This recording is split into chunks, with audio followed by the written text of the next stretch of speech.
Welcome back to Deconstructing Directing. I'm Andrew Robler, the founder and archivist here. In the last few scenes of Act 4, we've explored the director's relationship to text and how we interpret, adapt, and navigate absence. But there's another voice that often stands at our shoulder during that process, the dramaturg. And yet, for a role so integral to the modern rehearsal room, dramaturgy is often misunderstood. Ask 10 people what a dramaturg does, and you'll get 12 answers.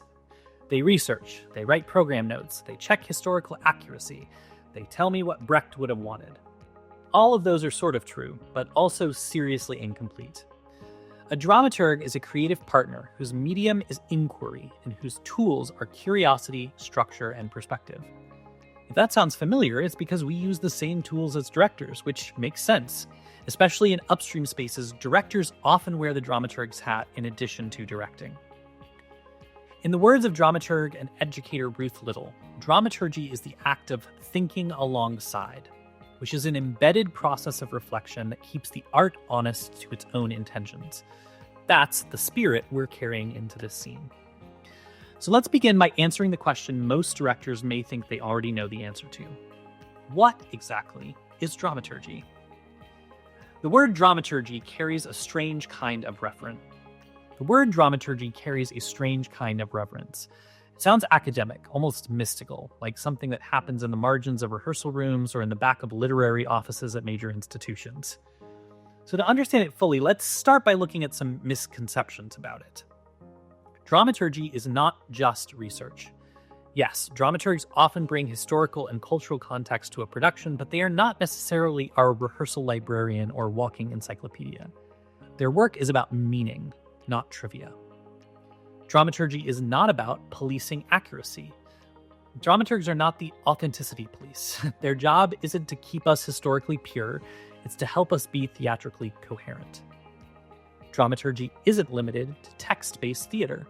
It exists in dance, in opera, in devised performance, in immersive work. Wherever there's structure, sequence, and meaning-making, there's dramaturgy. And dramaturgy is not optional.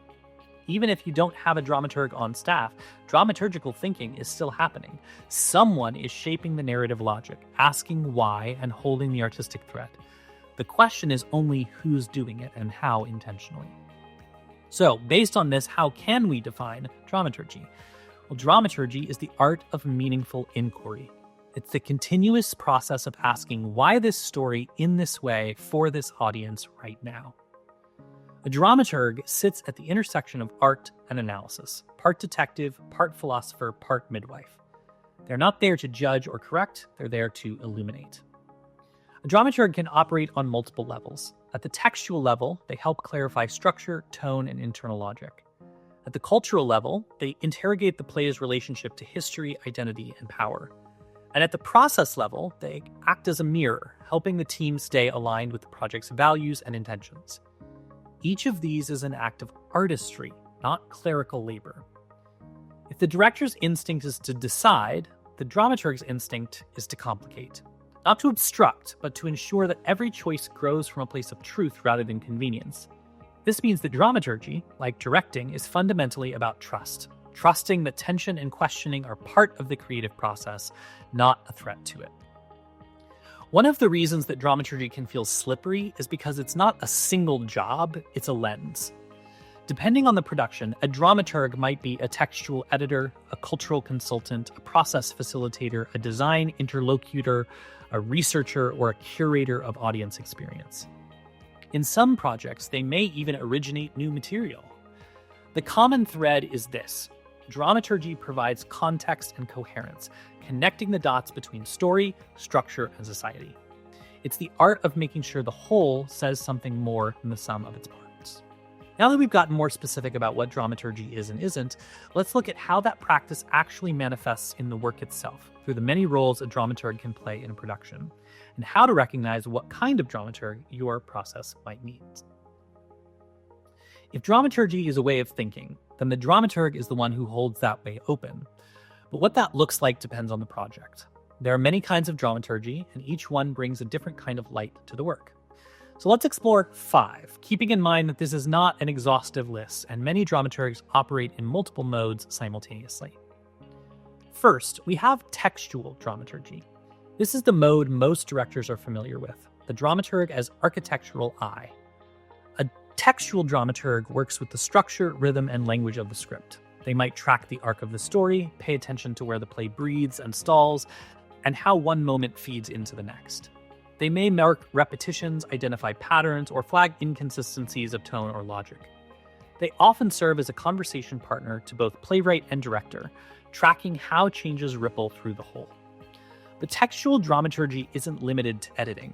It's about revealing architecture, helping everyone in the room see the bones of the story clearly enough to make purposeful choices. Second, there's cultural dramaturgy. If textual dramaturgy deals with structure, cultural dramaturgy deals with context. The cultural dramaturg situates the play inside the world that's made it and the world that's going to receive it. They help the team navigate history, identity, politics, and representation with nuance and care.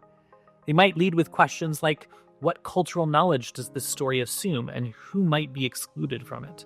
Whose voices are centered or erased by this text? How has this story been told before, and how might our telling complicate or reclaim it? In that sense, cultural dramaturgy is an act of reckless kindness toward both the story and the community it enters. It's a practice of listening across difference. A strong cultural dramaturg helps to ensure that a production doesn't just avoid harm, it adds depth, accountability, and resonance. Third, let's discuss process-based dramaturgy. This is perhaps the most fluid of all dramaturgical modes, and for directors, often the most transformative. A process-based dramaturg isn't limited to research or text. They engage with how the work is being made. They attend rehearsals, listen for drift between intention and execution, and ask the kinds of questions that directors sometimes forget to ask once the train starts moving. They can help translate between departments, like between the poetic language of designers and the emotional language of actors. They notice when the dramaturgy of movement, sound, and space starts to diverge from the dramaturgy of text. In a devised or ensemble-driven process, the dramaturg may even become the memory of the room, tracking versions, ideas, discoveries, and discarded experiments so that nothing gets lost in the churn of creation. Then there is audience and reception dramaturgy. This is when the dramaturg's work extends beyond the rehearsal room toward the people who will encounter the play. This might include writing or curating program notes, lobby displays, or companion essays, designing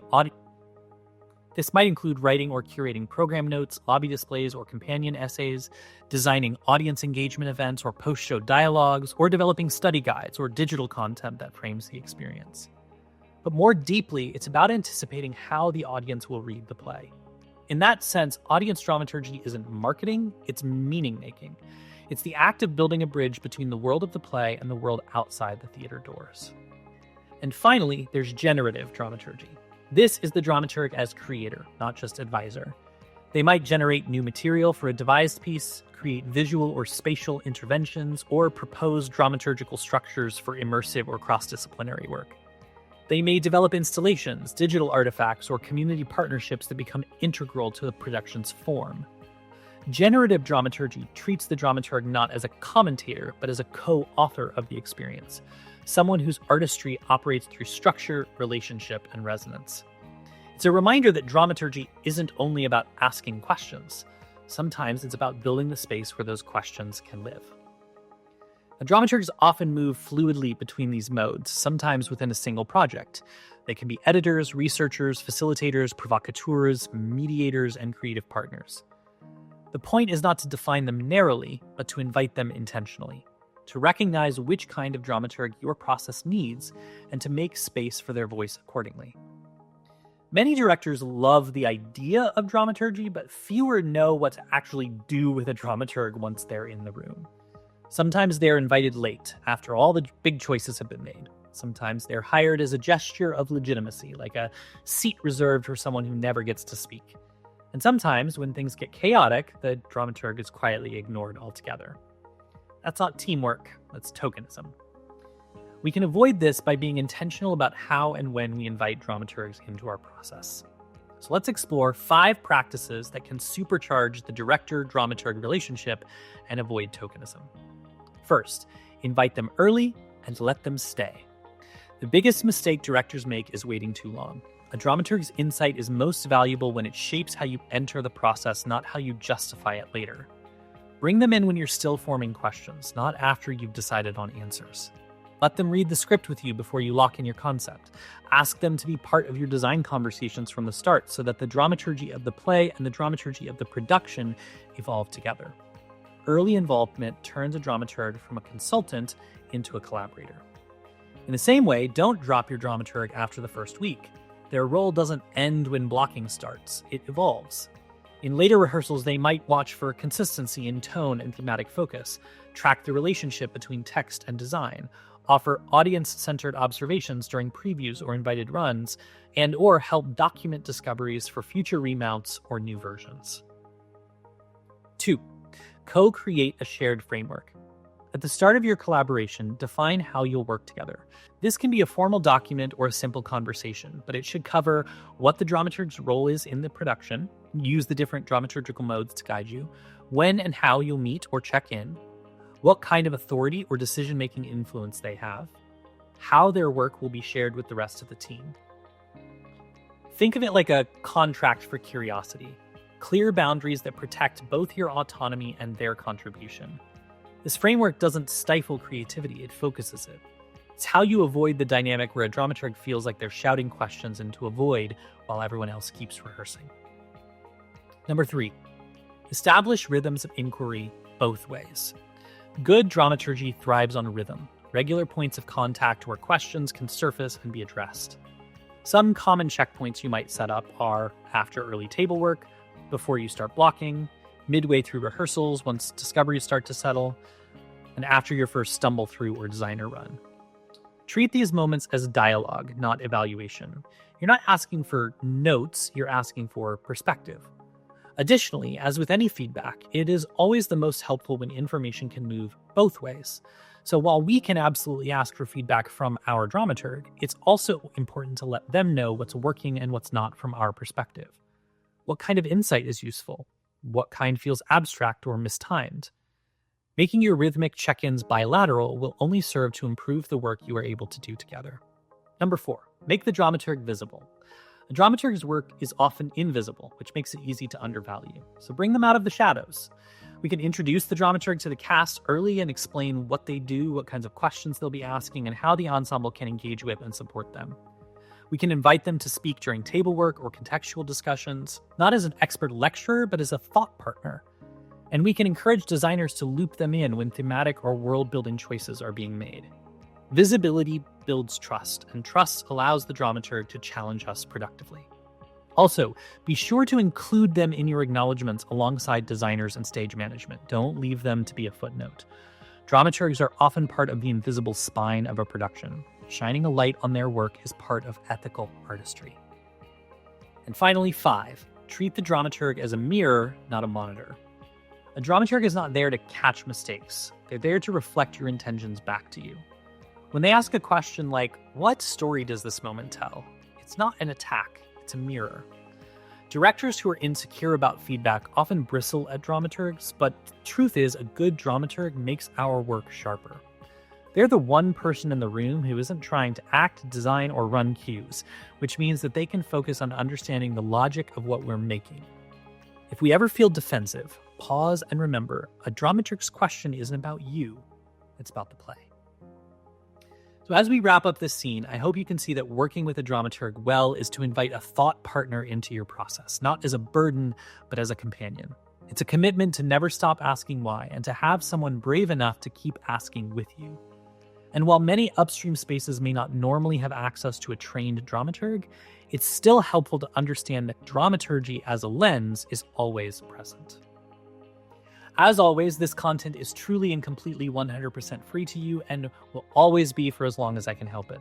That said, if you find it helpful and are able to support it financially, please consider joining my Patreon, which will allow you to set up a small monthly donation and earn some fun perks like stickers and more for helping to support this project financially. Even just $5 a month makes a huge difference. I'll see you again when you're ready to dive into the rest of Act 4. Until then, I challenge us all to be recklessly kind.